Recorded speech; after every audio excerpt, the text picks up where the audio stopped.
High সবাইকে, আমি অনন্যা আর আমার ডেইলি ব্লগে তোমাদের সবাইকে ওয়েলকাম।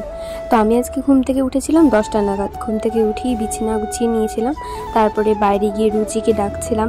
আর দিন দিন মনে হচ্ছে আমার ক্যামেরা কোয়ালিটি আরও বেশি অনেক ভালো হয়ে যাচ্ছে, কেন জানি না। তারপরে ব্রাশ করে নিলাম, 1 গ্লাস জল খেলাম। তারপরে পাশের বাড়ির বম্মা এসেছিল, দোকান থেকে কিছু জিনিস আনতে বলেছিল, তো ওগুলোই এনে দিলাম। তারপরে ঘরে এসে চা গরম করছিলাম, চা গরম করে চা খেলাম, আর তারপরে রুচিকেও খাবার দিলাম অল্প। তো তারপরে আমার সাথে একটা কাণ্ড হয়ে যায়, তোমরাও দেখো কি হয়।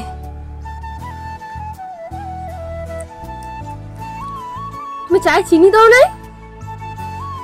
বাহ, আমার ভুল হয়েছে, ক্ষমা করে দেন। মানে মা চা বানিয়েছিল কিন্তু চিনি দিতেই ভুলে যায়। পরে আমি আবার গেলাম রান্নাঘরে, চায়ে চিনি মেশালাম। তারপরে মা বলল যে ভাত বসাতে, তো সকাল সকাল কি আর করবো, প্রেশার কুকারে আলু আর চাল দিয়ে দিলাম সেদ্ধ ভাত করার জন্য। আর মা বলেছিল লঙ্কা দিতে, তো আমি ফ্রিজে গিয়ে দেখলাম এরকম কালো কালো লঙ্কা ছিল, মানে কেমন টাইপের, একদমই কালো। তারপরে ওগুলো ধুয়ে নিয়ে সব কিছু একসাথে দিয়ে গ্যাসে বসিয়ে দিলাম। তারপরে ভাইয়ের বার্থডে কেক ছিল ফ্রিজে, আর এই ব্ল্যাক ফরেস্ট কেকের আমার উপরে চকলেটগুলো খেতে খুব ভালো লাগে, তো আমি চকলেটগুলো খাচ্ছিলাম। আর রুচি দেখো খাইয়ে দেয়, তো কোনো কাজ নেই, খালি পড়ে পড়ে ঘুমায়। আর আজকে যেহেতু রাস পূর্ণিমা, তাই মা একটু পূজা দিচ্ছিলো ঘরে, এমনিতে এটাই ভিডিও করছিলাম। পরে পাশের বাড়ির কাকিমণি এসে ভাইস্তাকে অল্প দিয়ে গেল, বললো যে একটু রাখতে। পরে আমিও ওকে নিয়ে কোলে নিয়ে বসেছিলাম, দেখো কত কিউট, ড্যাব ড্যাব করে তাকিয়েছিল। পরে আমিও খেয়ে নিলাম, রুচি ম্যাও ওদেরকেও খেতে দিয়ে দিলাম। তারপরে ভাবলাম স্নান করে আসি, তো স্নান করতে চলে গেলাম। আর কিছু বাসনও ছিল, ওগুলো ধুয়েছিলাম, সবগুলো আমি ধুইনি, মানে খালি কয়েকটাই ধুয়েছিলাম। আজকে আসলে মা বাড়িতে নেই, মা গেছে পিসির বাড়িতে, পুজো আছে ওখানে। তো আমি তাই বাড়ির সব কাজ করে তাড়াতাড়ি স্নান করে নিলাম। স্নান করেই তো আবার রোজকার মতো রূপচর্চা করছিলাম। তারপরে ভাবছিলাম যে কি করব, পরে ভাবলাম যে ঘরে অনেক জামা কাপড় ছিল, ওগুলোই ভাঁজ করব। তো ওগুলো ভাঁজ টাজ করে ঘরটর গুছিয়ে পরে আমি আমার অ্যাসাইনমেন্টগুলো তো এখনও কমপ্লিট হয়নি, 3টা অ্যাসাইনমেন্ট লেখা বাকি আছে, তো ভাবলাম ওগুলোই লিখি। তো তার মাঝখানে আমি আবার অল্প ভিডিও এডিটও করছিলাম। আর আমি জানি না কেন সবসময় স্নান করার পরই আমার কেন যেন অনেক জল তেষ্টা পায়।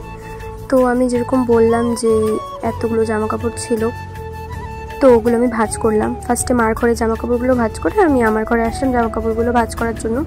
তো যেহেতু আমি মা বাড়ি গেছিলাম, তো ওখান থেকে এসে আর জামা কাপড়গুলো গুছিয়ে ঠিক করে রাখা হয়নি, তো ওগুলোই ভাঁজ করছিলাম বসে বসে। তারপর আমার ফেভারিট আমলকি খাচ্ছিলাম, আর এই পুরনো বাংলাদেশি গানগুলো শুনছিলাম, এগুলো শুনতে খুব ভালো লাগে। তারপর আমি দুপুরে খাওয়ার জন্য অল্প হোয়াইট সস পাস্তা বানিয়েছিলাম, আমি খাচ্ছিলাম, আর এদিকে রুচি রাখিয়েছিল কখন ওকে খেতে দেবো। তারপরে বিকালে আমি অল্প শুয়েছিলাম আর বাইরে দেখছিলাম যে অনেকটাই অন্ধকার হয়ে গেছে।